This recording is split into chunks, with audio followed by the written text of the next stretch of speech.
అటు TDP YCP శ్రేణులు బహిరంగంగా రోడ్ల మీద కొట్టుకుంటమే కాకుండా సోషల్ మీడియా వేదికల్లో కూడా కొట్టుకుంటున్నారు. ఇక ట్విట్టర్లో అయితే అడ్డు అదుపు లేదు, ఎవరికి నచ్చినట్టు వాళ్ళు ట్వీట్లు పెట్టుకుంటూ కొట్టుకుంటున్నటువంటి పరిస్థితి. అయితే ఇక కేంద్ర క్యాబినెట్లో మొట్టమొదటిసారిగా టీడీపీ నుంచి ఎంపీగా గెలిచినటువంటి గుంటూరు ఎంపీగా గెలిచినటువంటి డాక్టర్ పెమ్మసాని చంద్రశేఖర్కు గ్రామీణాభివృద్ధి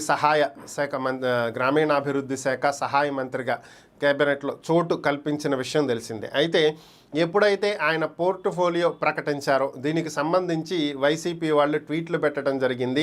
గత 25 ఏళ్ల నుంచి అసలు ఇండియాలోనే లేనటువంటి వ్యక్తి, ఒక ఎన్ఆర్ఐ, అతనికి ఇండియా గురించి ఏం తెలుసని, ఇండియాలో గ్రామాల గురించి ఏం తెలుసని ఈ శాఖ కేటాయించారు, భారత ప్రభుత్వం ఎంత పెద్ద జోక్ చేస్తుంది అని చెప్పి వాళ్ళు ట్వీట్లు చేయటం జరిగింది. అయితే దీనికి టీడీపీ వాళ్ళు కూడా గట్టిగానే కౌంటర్లు ఇస్తున్నారు.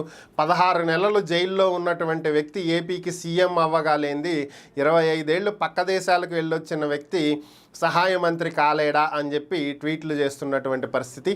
మరి ఈ వారు ఎప్పటికి ముగుస్తుందో చూడాలి.